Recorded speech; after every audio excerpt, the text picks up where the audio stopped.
So, one way that you can ground yourself in your reality is through practices such as journaling, reaching out for support, and even grounding yourself in how you're feeling. Trauma informed really talks a lot about how our nervous system, when it is going through developmental trauma or an unstable environment as we're growing up, who has gone through high amounts of shame and feelings of inadequacy in their childhood. And so, what happens is when they're experiencing inadequacy and shame and fear in their childhood for consistently long periods of time, their nervous system's protective mechanisms come online. Hi everybody, I'm Tuba from Trauma Release and Wellness Center, and today what I'm going to be exploring with you here are two relational patterns, gaslighting and narcissistic traits. These patterns are going to be explored through a trauma-informed lens to foster a much more empowering, healing, and insightful thought process. We are going to be prioritizing understanding, healing, and empowerment through this lens. Trauma informed really talks a lot about how our nervous system, when it is going through developmental trauma or an unstable environment as we're growing up, how it changes our relational patterns, how it impacts our brain, and how it also impacts how we see ourselves and other people, creating shifts in how we relate with them or how we attach with them. I'm also going to be drawing insights from Dr. Ramani's work and John Bradshaw's work on childhood, how childhood trauma impacts the nervous system, how home environments and family roles impact how we relate with each other. And so moving into it, what happens is, if we talk about gaslighting first, gaslighting is basically defined as where your experience or your feelings or your thoughts are, there are doubts created around those feelings and thoughts and your experiences. When that happens and doubt is fostered by whomever around you, it creates a shaky sense of self. Now, gaslighting isn't a question on whether you're experiencing it or not. However, it is definitely an indicator of the other person's dysregulated system and their inability to handle whatever critique there might be, whatever truth or honesty there might be, and inability to feel vulnerable. So what they attempt to do through maybe saying things like, I don't think that's happening.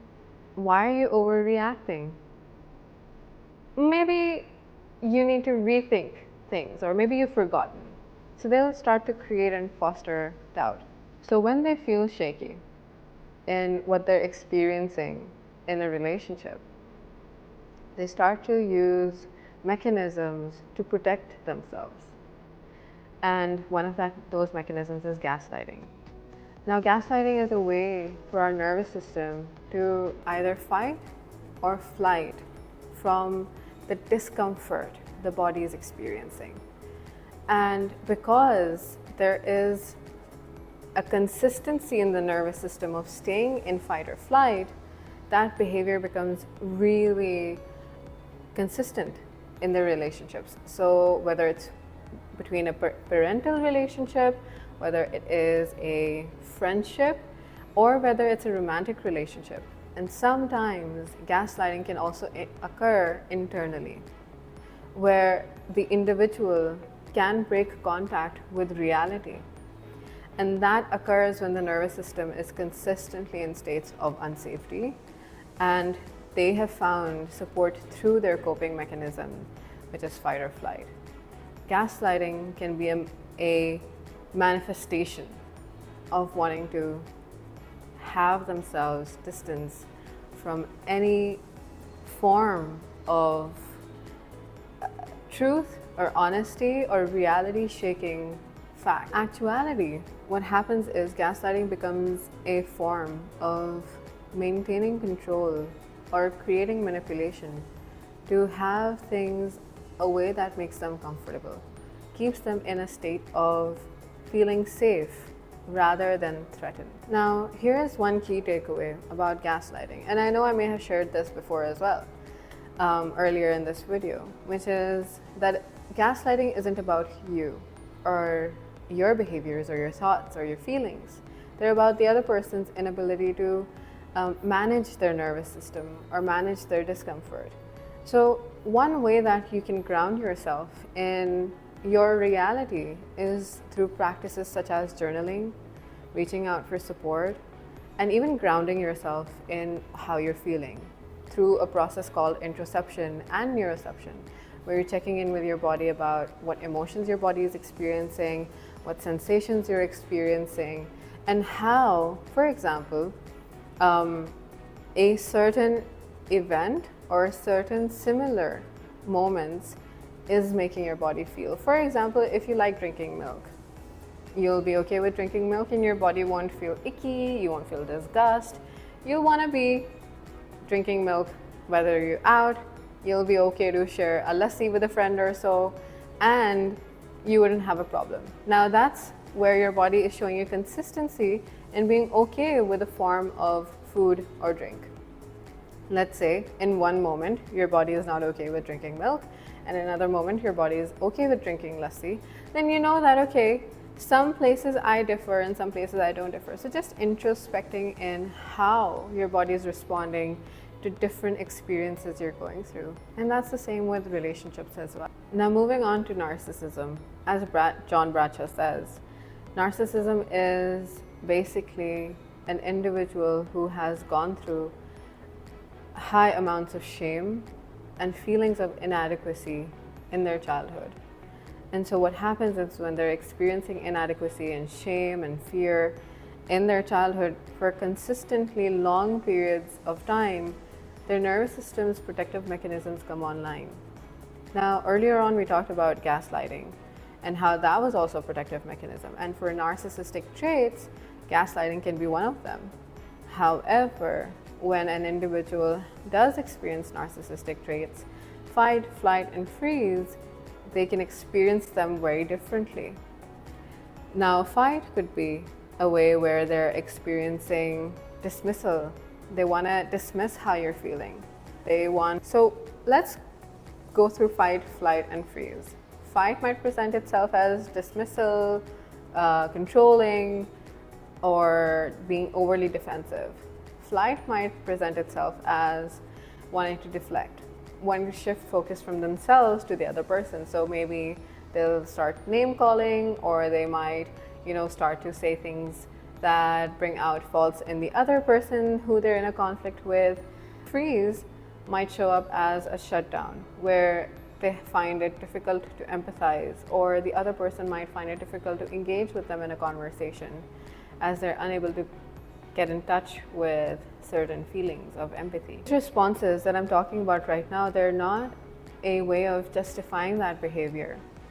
It's a way of understanding those patterns that exist in certain people who've been through long drawn traumatic childhoods, or even unmet needs from anywhere from unstable relationships as they were growing up to unstable home environment. Recognizing these patterns is a way of having yourself know what you're experiencing and also be able to protect yourself and ground yourself in your reality. So for example, somebody tells you that they don't believe what you're saying, or they don't trust you because you have done etc. You have done XY. You and a person who does experience narcissistic traits, you both enter into conflict. You've asked for them to take accountability, which is difficult for a person that does experience narcissistic traits. And the narcissistic person has sometimes the ability to go in, take accountability. However, there might be sometimes contingencies or strings attached to the apology that they make. So they might make an apology saying that, I'm so sorry, but do you know that you did this and this, and I need you to apologize as well. Now in certain situations that's okay. However, if that is something that's persisting throughout, creating a lack of accountability, then that could be a narcissistic pattern. So now, when an individual who also experiences narcissistic traits is using gaslighting as a way to protect themselves, they can make the other person feel really disoriented sometimes. And so Dr. Ramani talks a lot about creating boundaries for yourself. And that can be a really strong way of helping yourself stay grounded in your own presence and reality. Now, boundaries oftentimes are seen as something that are confrontational, such as telling somebody to stop, telling somebody to back off, or you're using, sometimes anger is a great conduit or a great way of utilizing and implementing boundaries. However, boundaries can also be simple, such as saying things like, I don't want to engage in this conversation at the moment. I think we can come back to this. I do not appreciate that tone at the moment. Is it all right if we can talk kindly or gently? Setting boundaries that are simple and non-confrontational can also help in other areas of relationships, and not just with individuals you may notice have narcissistic traits. And these statements can also do a great job of helping you reclaim your sense of autonomy in that relationship. John Bradshaw's work also really reminds us that connecting or understanding what narcissism or gaslighting isn't about knowing that there's something in you that's missing, but it's about connecting or reconnecting with something that's whole within you and strengthening that part of you. And sometimes when you're faced with gaslighting or narcissistic traits, that can create a shaky sense of self for a lot of people and can induce a lot of doubt in an individual. And so it isn't about, and getting to know this information isn't about fixing the other person or changing them in any way. It is a lot about strengthening what's within you, strengthening things that you know make you yourself, and your emotions and your thoughts. So leaning into practices such as deep breathing, journaling, maybe therapy, having and curating a system of support that is affirming to who you are. And that those actions and those elements can really help mobilize and strengthen your sense of self. John Bradshaw's work really reminds us about healing not being a way to fix what's broken, but to connect internally with things that are already whole within us. Because when we're faced with gaslighting, or when we're faced with people who do experience narcissistic traits, we may want to react, justify, or explain why we're feeling or doing something a certain way. And it's not really about that. It's more so about shifting your focus from other individuals and turning it inwards. Because our nervous systems naturally look for safety and healing and places of regulation, creating and curating spaces for yourself throughout the day can really support that process for the nervous system. So that could be, again, like I mentioned before, journaling. For a lot of people, it's swimming. For a lot of people, it could be horseback riding or writing, anything, not necessarily journaling, but also it could be art. It could be talking to friends. It could be creating videos for themselves. So getting a better understanding of this is so that you're able to explore what you enjoy and how you can strengthen your sense of self, rather than trying to label or blame other people. And what that would do is help you create a system that's much more curated to you rather than the other person. And so anybody that has either experienced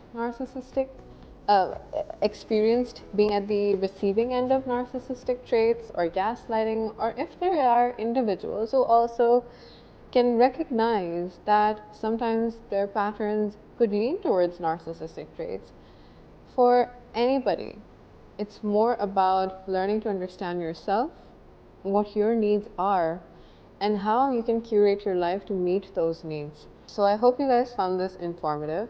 If you guys have any thoughts or questions, you can leave them in the comments below. And take care.